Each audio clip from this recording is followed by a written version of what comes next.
This is North Georgia's News Talk. WDUN. This girl is on fire. Welcome back to Game On, everyone. 7 minutes after 7 o'clock. We've had a great first half hour of the show. Got a great hour to go. Joined by Brent Holloway, writer for SB Nation, my Monday co-host, at least during football season. Might be your last week. I don't know. How are you feeling about that? What do you know about round ball? Let's talk about that. It's, actually, growing up, I was a college basketball fan first. It was the Braves, and it was Arkansas Razorback college basketball, because back then we were good. Oh, yeah. And you had Corliss Williamson. Yeah, we were in Final Fours, right. Left and right. But, also just the college game used to be so much easier to follow. Like, those kids were there for years. You knew everybody. I could sit there before the season when I was in junior high and tell you the top 25 players in the country with very little room to, quibble. Like, these are the top 25 guys. I can't do that anymore. No, now the top 5 players in college basketball are all freshmen, and they won't be back at school this time next year. They'll have a new crop of top 5 players, so I totally feel you on that. Well, we want to get to some Falcons talk. Falcons ended their season a week ago Sunday, and joining us, Orlando Ledbetter, beat writer for the Falcons, for the Atlanta Journal-Constitution. Thanks so much for being with us. And I want to ask you right off the bat, how do you want to be addressed by colleagues? How do they call you by name? They just call me D-Led. Okay. Cool. Well, then I will call you D-Led as well. I really appreciate you joining us. I hope you're staying warm tonight. First of all, thoughts on the firing of the Falcons' offensive, defensive line coaches. Was that something you saw coming? Yeah, you kind of predicted it, Katie B, and thanks for having me on the show. Just because of the play of the players this year, you could see that there were some issues right from the beginning, and the coaches weren't able to disguise them well enough. That's what Arthur Blank said today when he talked to us. They knew that those linemen were challenged. They knew it as early as training camp when the Bengals came here and drug them around the Flowery Branch fields out there. And, they didn't correct it or didn't fix it coaching-wise. Or in the alternative, there wasn't anybody available on the street at that time that they could assign to make those lines a little bit sturdier. What have been the rumblings around the organization, around camp, about replacements, or have there been any? Well, there's certainly some. Right now, they're just trying to sift through the wreckage of what was last season. But coming out of that, along the offensive line, they were very happy with the fact that Ryan Schrader, the undrafted kid out of Valdosta State, got some live NFL action. He might be a player for him. Lamar Holmes, he had a pretty tough year. But they still believe he has a high upside, but he better get to it real fast under the new coach, or he'll be on the bench. So we fully anticipate a tackle being drafted, if those guys can improve and maybe a free agent guard signed, they might be able to move forward and put that line back together. And on the defensive side, Katie, Malachi Goodman showed some flashes. Jonathan Massaquoi showed some flashes. But, in the end, are they just backups, or are they, real NFL players? Those issues will have to be addressed moving forward.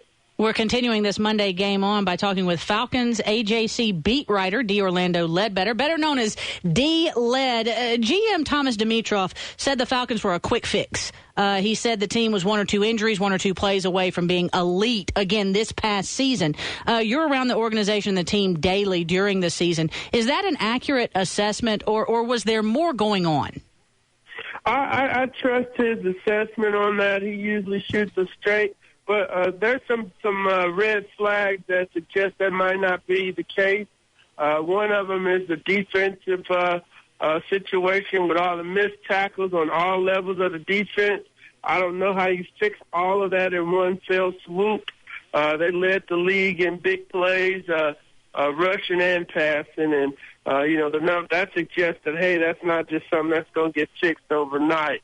And the offensive line not being able to protect the quarterback and not being able to run the ball, that's another thing that you don't just, wave a magic wand over and get all those players in place. He's, from a general manager standpoint, is saying, hey, I got the players. They didn't get coached right. And so now they're going to get some new coaches and, hopefully get some more players that can compete and maybe make these players better or, take their jobs. So we'll have to keep the jury box open on that one, Katie. You mentioned earlier about the draft. Most pressing need, in your opinion, of the Falcons in this draft season? I believe it's along the offensive line. The fan base seems to think they have to get Jadeveon Clowney or bust. Today, Arthur Blank said that they would not be drafting a skilled player. So that kind of limits the focus. I like the Bruce Matthews kid. I watched the Chick-fil-A Bowl, but I didn't see him out there, whooping anybody up around the field, up and down the field. So, but they'll, scout him up and determine if he's their guy. Taylor Lewan, the Michigan tackle, was also a big, highly coveted tackle, supposed to be a little bit meaner than Matthews. And then, Clowney, do you trade up to go get him and put him at the end and cut him loose? They certainly need a pass rush around here, and they might be able to fix the line a lot faster than they can fix the pass rush.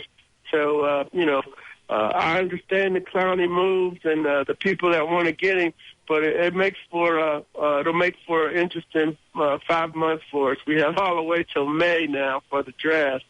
Yeah, definitely going to be a lengthy conversation. The Falcons recently, especially under Dimitroff, have been notorious for trading picks in order to get a higher draft pick. Did it with Julio Jones.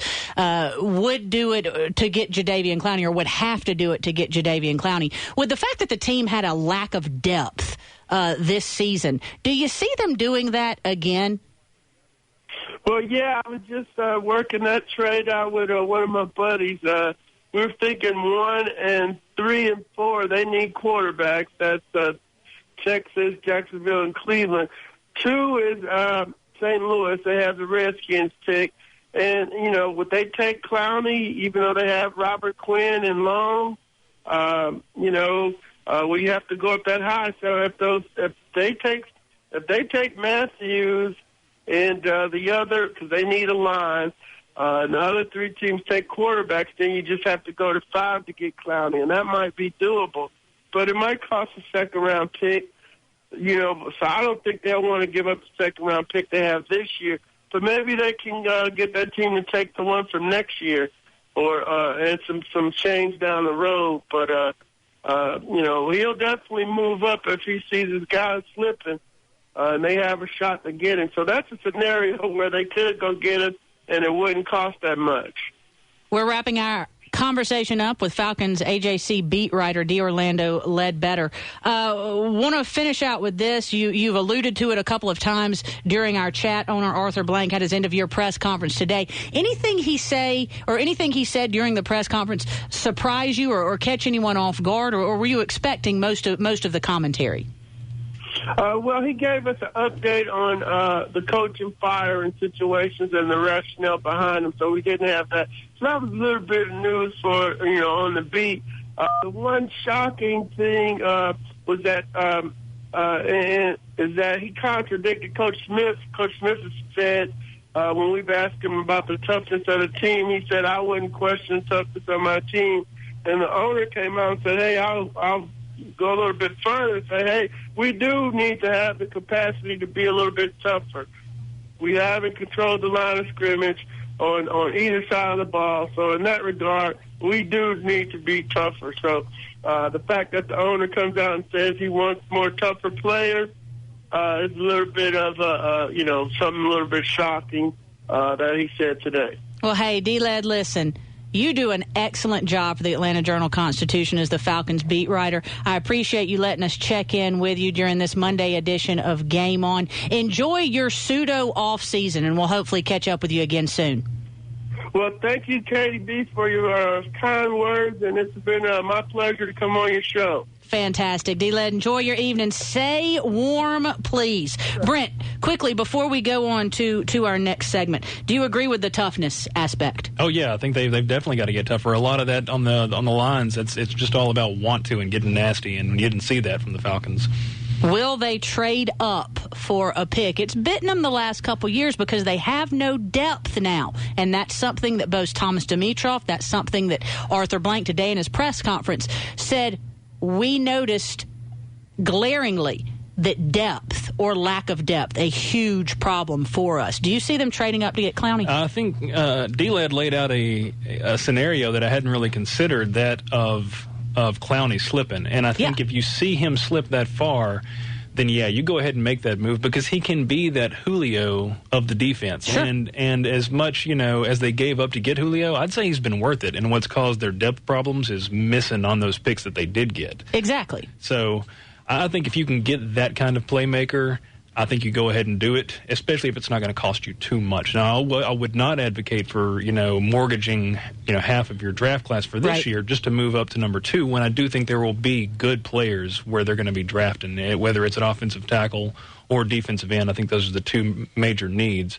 But if you can get him on the cheap, you do it. BleacherReport.com has Clowney going as pick number 7 to the Tampa Bay Buccaneers. They have the Falcons picking Matthews out of Texas A&M, the offensive tackle, with their pick, which would be pick number 6. That's in BleacherReport.com's mock draft. Brian, BP, running the beats, got something to say. I have to ask, the way you guys are talking up Clowney is like you didn't watch him play this year. So are you buying into the potential that maybe he took a year off, or how? I can't see the rationale in it, because in my mind, he is not a number or a top draft pick anymore, given the way he played this last season. Well, I think the fact that in mock drafts he's no longer a number 1 pick but a number 7 pick shows how people feel about the way that he played this season. Would you agree with that? Yeah, I would. He had a lackluster season, no doubt, and we've talked about some of the reasons behind that.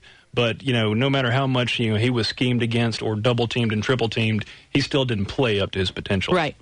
He did play quite well in the Capital One Bowl, though. I have to give him that. And when we say he didn't play up to his potential, last year you saw Jadeveon Clowney run across lines of scrimmage, I should say, to get to a running back who was running the opposite side of the field from him. You didn't see that from him this year, and I think NFL scouts have taken notice. Our assessment of the bowl season next. This is Game On WDUN.